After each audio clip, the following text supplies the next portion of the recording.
Hi, Farzin. Hi, Adam. Hi, Fazim's filming me, and I just thought it'd be fun to just walk around and talk a little bit about what I do, kind of in the context of where I do it. So, we're going inside. This is the Los Gatos Acupuncture and Qigong Center. Yay! www.losgatosqigong.com. Call this number if you need to get in touch with us. And this is the door. Come on in.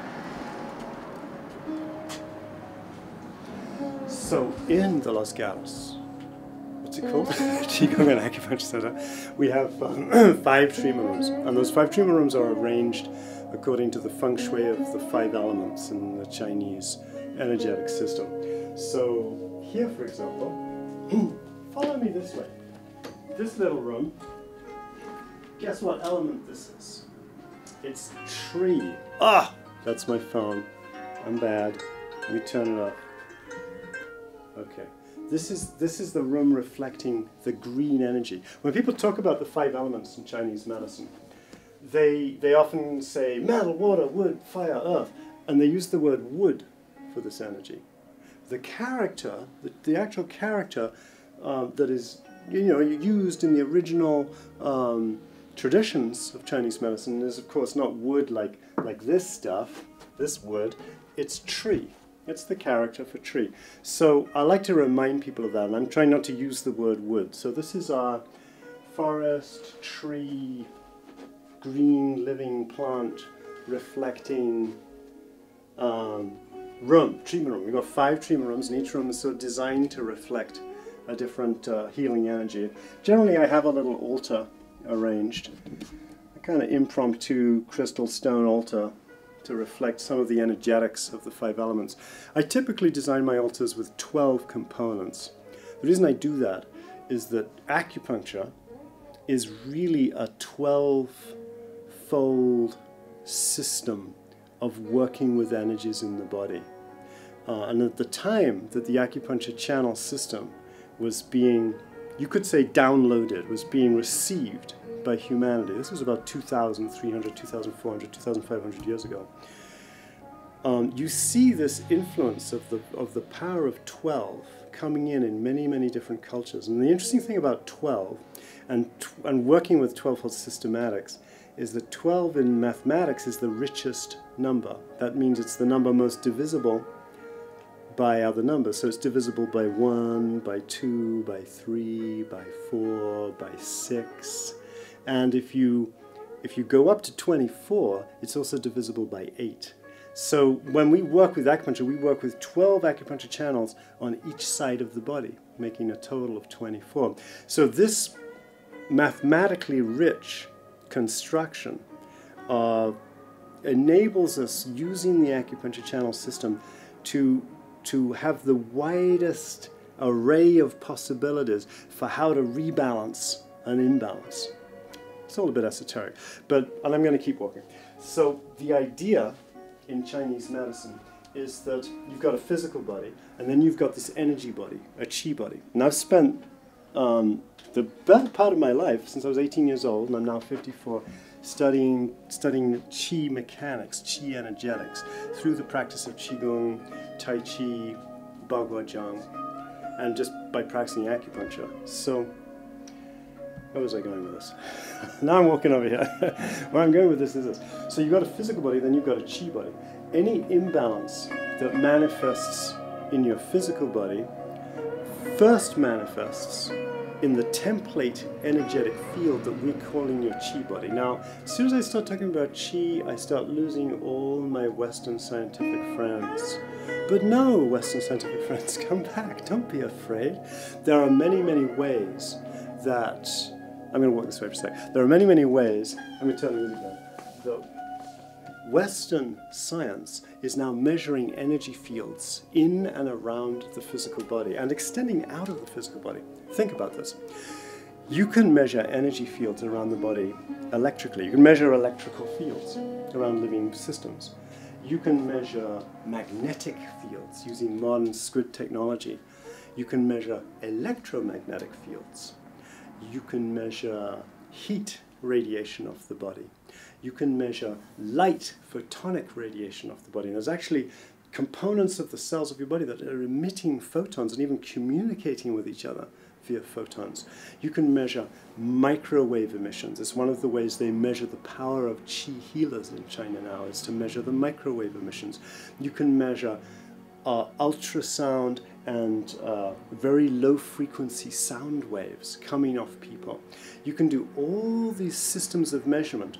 Now, Western science doesn't yet really have a comprehensive view of what all that means. It's just all this data about all these energy fields.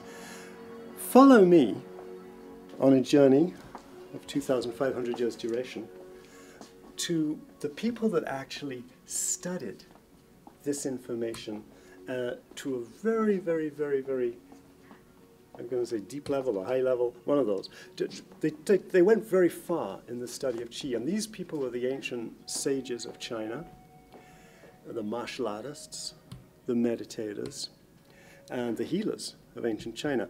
And they studied energy until they understood really how the energy fields of the body interact with the organs and interact with the physical body. So when we work with acupuncture, we work with these 12 bilateral channels. So we've got this 24-fold system. So you've got this mathematically rich and complex mechanism by which you can adjust energy fields in order to adjust physiology and even ultimately to alter anatomy. That's why acupuncture works. I stick a needle in somebody's hand or their foot and their migraines get better or their fibroids diminish or whatever it is. Right? If we get it right, if we get the balance right, we can adjust the physical by adjusting the energy field. Right? And there's a lot of different ways we could do that in Chinese medicine. One way is we do acupuncture sessions. Let's go look at some more rooms. Over here is, whoa, the water room. We have our little water altar. I'll turn the light off. It's a little dusty, but never mind. Light's not working, never mind. And we've got, in each room we have treatment tables and equipment for practicing massage, acupuncture.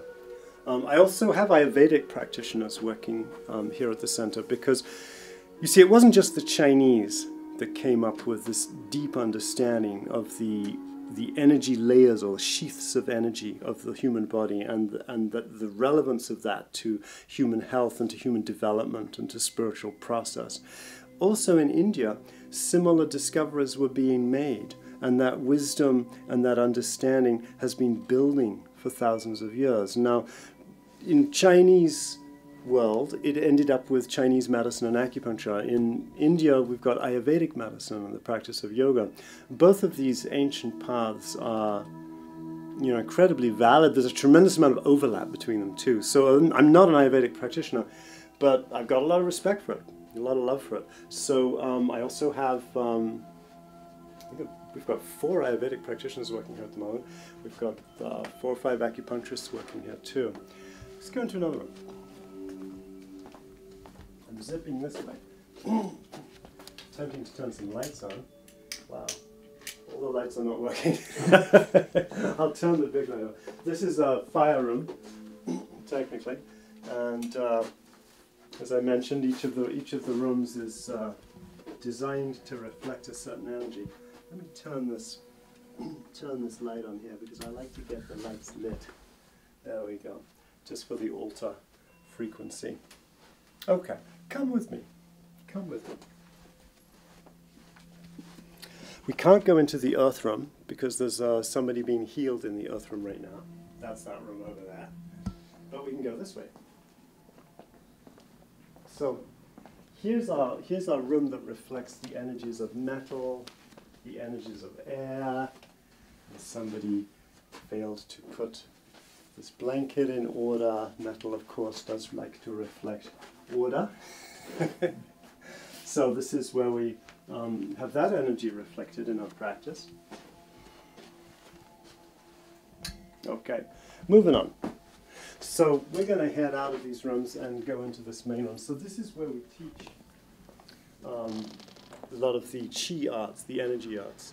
We teach 4 Qigong classes a week here, a couple of Tai Chi classes. We've got 2 Bagua classes. And my teacher, let me introduce you to my teacher. Come this way.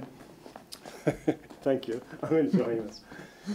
This is Master Josh Hussain. This is him standing in 8 of the Bagua postures. And he teaches 2 Bagua classes here, class on Monday evenings, class on Thursday evenings. And he's been practicing since he's 6 years old. He's, I think, in his late 60s now. And he's a master of Bagua Zhang, which is a Chinese internal martial art. He's an incredible Qigong instructor and a Tai Chi master and a master acupuncturist too. So I invite him to the center and he teaches here 3 days a week. And he's great. I teach the Qigong classes on Monday, Thursday, and Friday mornings, and I like to focus on those aspects of Chinese medicine that enable people to stay healthy. You see, in Chinese medical thinking, there's this ancient idea of the 5 branches of Chinese medicine. And there's some different versions of what those 5 branches are, but the basic conception is this. The Neijing, the first book that really reveals the acupuncture system, and it's an amazing book. It's a very, very long, very ancient book, about 2,400 years old.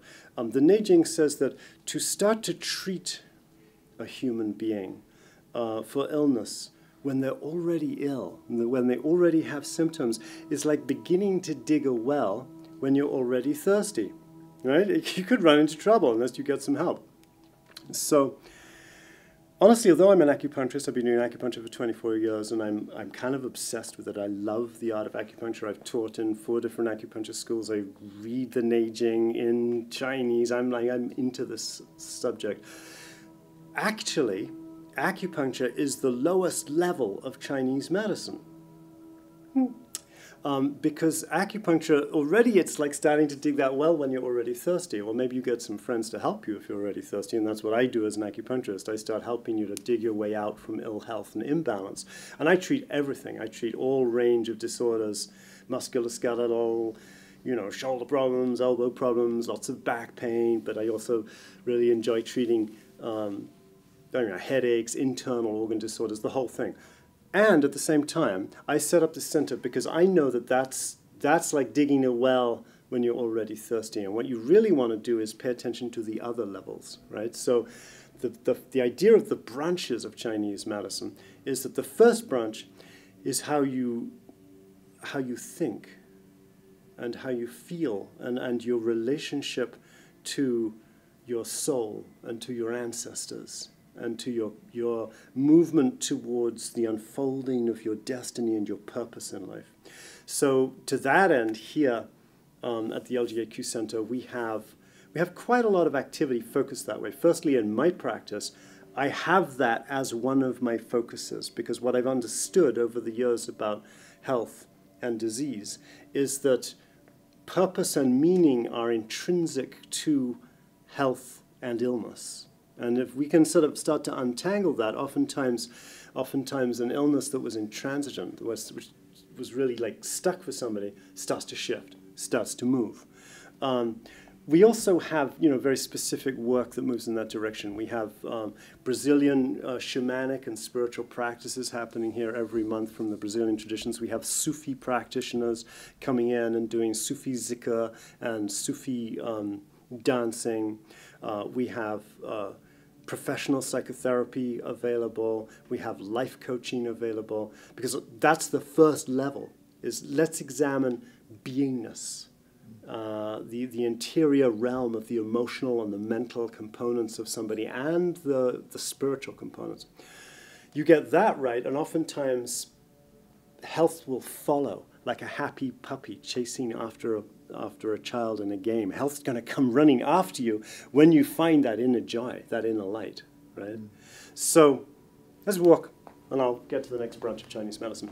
So the next branch of Chinese medicine is really posture, breath, and movement. And that's why we have the Bagua Zhang classes, the Tai Chi Chuan classes. Tai Chi Chuan is a slow-moving Chinese exercise. You might have seen people doing that in the parks or seen it in movies. All of these arts were developed by people who were interested in a number of different factors. Normally they were interested in health.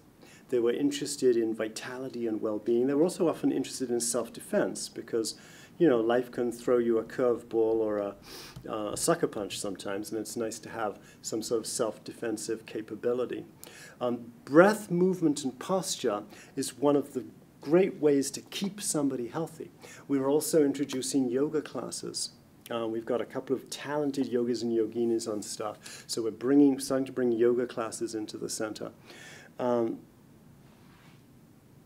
Breath, movement, and posture is essential. Now, of course, you combine beingness and qualities and the mental and emotional processes with breath, movement, and posture, and that's where you get Sufi dancing. We also have drumming circles, which are very, very popular. We have singing circles that meet here. We have ecstatic dance that happens here, where you're bringing in breath, movement, and posture with beingness qualities.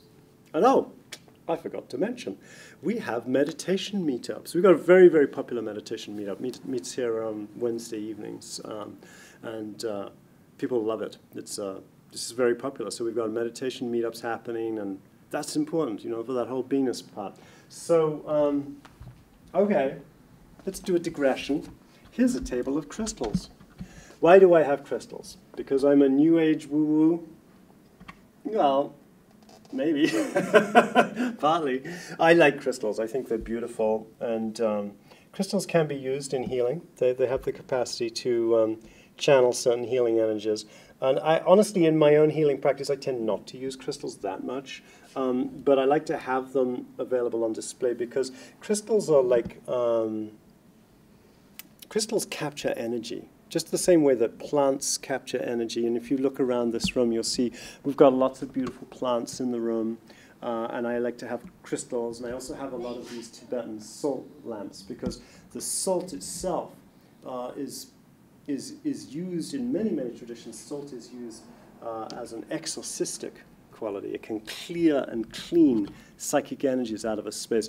Salt can also hold on the energetic planes, it can kind of hold memory. And on a physical level, research into these salt lamps has shown that they generate a lot of negative ions, and a lot of people with asthma and allergies, even very serious asthma, when they get inside these rooms lined with salt, their asthma really gets better. So crystals for me is just part of the environment of beauty. And beauty itself, in a balanced way, reflects truth, and beauty and truth, you know, out of beauty and truth comes health, right? Health is like the fruit of a tree that's really healthy. You know, a tree doesn't really flower and produce fruit until the soil's good and the root's good and all the nutrition's there, and then boom, out of that you get health. And health is a product of truth and beauty operating on a soul level. So let's talk a little bit more about other branches of Chinese medicine. So we've got the sort of over branch of the beingness qualities, the emotional and mental components. Then we've got posture, breath, and movement. On the subject of breath, we do sometimes have here breath work. I mean, we have practitioners that are specialized in holotropic breath work and rebirthing. And this rebirthing and holotropic breathwork is something that I've used sometimes in my practice for the last 25 years, and I find it to be a very useful technique for people. The next layer down from that is nutrition. Of course, it's very, very important. So to that end, both Chinese medicine and Ayurvedic medicine have a strong focus on the value of nutrition. And so with our Ayurvedic practitioners, you can get nutritional consultations for what kind of diet's going to support your individual constitution and your health. Similarly, with our Chinese medicine practitioners, we've got the same kind of view in Chinese medicine of this. We also have on staff people who are very focused in the use of living foods and superfoods and detox diets. And I do, in my practice, periodically take groups of people on detoxes, or I'll recommend specific detoxes for specific individuals. Now, detoxification has to be undertaken I would say carefully, with attention paid to constitution, so that somebody doesn't get too depleted by the process of detoxification. And we've got people really specialized in that here. We've also got people really specialized in kitchen culture for health and healing, like how to cook right and prepare foods in an easy, simple way that's going to be really healthy for you. So that's exciting. Okay.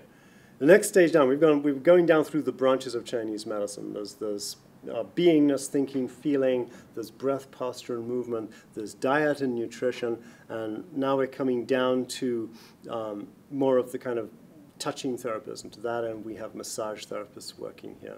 And massage is very, very useful as a preventative. It's a great stress reducer, and it's very useful for specifics too. In my practice of acupuncture and Chinese medicine, I'm pretty hands-on. A lot of my first training back when I first started, I started when I was 18 years old. I started doing a lot of training in Mongolian warrior massage, Chuaka, and then I went into postural integration, Swedish massage, polarity, and that focus of body work and touch has informed my practice as an acupuncturist ever since. So for me it's important, and I wanted to have a center where we can really support touching qualities, because we are living in a society that's real cerebral, real fast-paced, and those qualities of human touch and contact are healing. Contact itself is healing. Last branch of Chinese medicine, hey, it's me, the acupuncturist. Now, a lot of people are scared of acupuncture because they think I'm going to stick sharp needles in their body. I am. Get over it. It doesn't hurt that much. We use super thin needles. Come and take a look at some of how thin these needles are. They are so thin you're going to hardly feel them. Let me find you some thin needles. Aha. Here's a drawer with some needles in it. So our needles are thin, thin, thin. I'm going to pull one out. Look at that. Can you see that? No, you can barely see it because that's thinner than a wire. Now, I'm going to throw this needle away afterwards because they're all sterile and disposable. But you see, if I move this thing, can you see how thin that is? So if I was to pop that into your body, you probably wouldn't feel very much. I mean, honestly, a mosquito bite hurts a lot more than the average acupuncture needle. So yes, as an acupuncturist, I am going to put needles in you. Kaboing! I felt nothing. See that needle there? See that? See that? See that? See that? I felt nothing. And you won't feel much either. Now, once we've put the needle in, then we might put it to the right depth, and then I might stimulate it a little bit. Now, that stimulation creates sensations. What kind of sensation is it? Well, sometimes it's buzzing, sometimes it's tingling, sometimes it's numbness. Oh my God. Sometimes it hurts a little. I'm sorry, sometimes it hurts a little. It does, it can occasionally hurt a little. But, compared to, oh, I've had this shoulder pain for 15 minutes, oh, I can't get out of bed, I've had back pain for 20 years, compared to that kind of pain, or compared to the pain of worse metabolic imbalances, internal organ imbalances, serious internal medicine diseases, which Chinese medicine is very useful for helping. The pain of acupuncture is like people get over it. I've had so many patients come to me with needle phobia. And why do they have needle phobia? Because they got shots, right? They're a little child and they go in, they're getting their MMR or their DPT shot or whatever, and it's a thicker needle. It's a much thicker needle, and it's got to be thicker because it has a tube and down the center of it to pump fluid, right? So the fluid's getting pumped into the body, and that hurts, and so the child is scared of needles, and so it creates needle phobia. When people have some needle phobia, that's totally normal. A lot of people have needle phobia in our culture. The first acupuncture treatment, they might be kind of scared, like, oh my goodness, I'm nervous, I'm scared about this. But then it feels so good. The body goes through this wave of relaxation. Research has indicated that the practice of getting acupuncture treatment releases endorphins. It makes you feel good. People float out of here. Sometimes they float out of here so much we have to kind of tether them down and make sure they drink a glass of water and that they're grounded because they are on a high. There's a kind of a relaxation effect from acupuncture that's very remarkable. So if you're thinking about acupuncture, I just want to invite you to be open-minded. Don't be frightened about it. If you have needle phobia, I can really work with that. I'm actually treating a lot of kids at the moment. Let's keep walking. I'm treating a lot of children at the moment. because, you know, kids are great. And kids and animals, children and animals respond so well to acupuncture. They respond better than adults, because adults are walking around with too many judgments and thoughts and craziness in their heads. You know, you're probably an adult, you know what it's like. So the children come in, and I'll just do 1 or 2 tiny little needles so that they can see that it's not a big deal, and they start to love it. And I also can treat people without needles. To be honest with you, it's easy, right? The needles are rather useful for adjusting energy, and it's a very ancient art that's been developed over, you know, at this point, thousands of years. It's a useful art. But I don't have to use needles, because all a needle is doing is it's adjusting an energy flow in these different rivers of energy in your body. We can adjust that flow using a thumb, using massage, using a magnet, using light stimulation. There's many, many ways to adjust the flow of energy in the body. Acupuncture is, I like it. It's fun for me. But there's other ways of doing it. Come with me. Let's head in here. We're probably going to wake up my assistant and have her get ready for the next patient. Hello, we're filming in here, and there's a patient waiting for you. We're going to give her a little space to finish up. And I want to film in here, so if you could scoot up, that'd be great. And get Gary set up in the room, that'd be awesome. By the way, everybody, this is my awesome assistant. You're going to be on camera. Turn around and smile. This is one of my awesome interns. This is Michelle. Hi. She's one of the interns. She's also a Qigong instructor and a healer and a massage therapist. She's been doing Qigong since the age of 4, right? Hey, she started at 4. You better get on with it.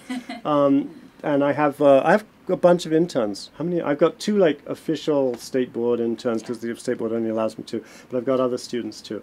So Gary's waiting. If you no, not Gary. Oh, I'll see. Clyde. Clyde. Get him set up in a room. Thanks. All right. That's gonna be so fitted out. Okay, cool. We're gonna head in this room. I want to show you something. Don't look at the mess. Filter out any mess, because there's a lot that goes on in this room, including eating. Essential oils. We love essential oils. We use them periodically. It's a rather eclectic and strange-looking mixture. Sorry about that. Here's Chinese herbs. Now, I love Chinese herbs, and Chinese herbs kind of love me. And so I've got about 300 different Chinese herbs here. I've got other herbs too. I've got herbs from Brazil and the Amazon. I've got herbs from Indonesia. I've got herbs from sub-Saharan Africa. But mainly what you're looking at here is Chinese herbs. And so, you know, to facilitate learning, for example, here's famous astragalus huang qi. We put these labels on it. And most of my herbs are powdered. They're not extracts, they're actual powders. And I'll make up individualized formulas for patients. I'm going to show you how I do this a little bit. But I'm going to block out the patient's name because, hey, this might go on YouTube. But here's an example of how I will organize and structure a Chinese herbal formula. And I have effectively blocked out the name. That's great. So this is a Chinese herbal formula that I made the other day. It's actually rather specific to somebody who is recovering from hepatitis C, and she's doing a great job in her healing, and I'm really supporting her with that, and the herbs are really helping. And so a Chinese herbal formula is customized to the individual. It's not a standardized thing necessarily that will work with traditional formulas. So you see, I'm working with some herbs that are specifically known, for example, to work with hepatitis, like chai hu, biplurum, wu weizi, which is very hepatoprotective. I've got in there qing hao, which is very useful for the malaria type and hot inflammation in the liver. Yu jin, very useful for scarring in the liver, which happens with people with hepatitis. Hu huang lian, which is also an Ayurvedic herb, picarosa, which has a particularly hepatoprotective effect. So when you're working with somebody with, in this case, it was kind of random, but in this case, dealing with hepatitis, we've got to be conscious about all the different facets of the disease, the scarring of the liver potential, the inflammation of the liver. And then there's some other herbs in there that I'm working with, tendency towards constipation. Okay, we're addressing that, keeping the digestion a little bit warm, moving the qi, etc. So I like to write out my Chinese herbal formulas in Chinese because I love writing Chinese. And anybody who reads Chinese, please note that I write like an imbecile. But it's the best I can do, and I just enjoy it. So that's Chinese herbs, and that's Chinese herbal formulas. And it's a kitchen, it's a little messy, but hey, we're going to drink some herb tea. This is a herb tea that I love. and I already brewed it up in my wild herb pot. I don't know where this came from. I thank the universe every day for the blessings that are constantly pouring my way. And a lot of stuff that is here in the center, I don't know where it came from. It just kind of arrives. People show up with stuff. So this is a 5-herb formula that I particularly love, that I put together. It's a herb from Siberia, chaga. It's a herb from China, jiaogulan. It's a herb from the Amazon, suma. It's a herb from India, tulsi. And there's one more in there. What am I missing? Yeah, have a cup. It looked a little funky. I didn't strain it. Can't find the strainer, but drink some of that, Farzin. I think you'll like it. Mm-hmm. Oh yeah, a herb from sub-Saharan Africa, moringa. So I mix these herbs together as a sort of daily tonic because it feels great. I give this formula to people as a sort of daily tonic formula. It's not quite the same as a specific Chinese herbal formula for a disorder that's individualized, but this is a good herb to drink, good herb tea to drink. Tastes good. Mm. It tastes interesting. Mm-hmm. Yeah, it's pretty good. Mm. So I think that's about the size of it. I think I have spoken about what happens here. I don't think I've left anything out, but I probably have. There's more to teach. There's always more to go. So let's just post this on YouTube. Thanks, Farzin. Appreciate it. Thank you, Adam. Dear watchers and listeners, thank you.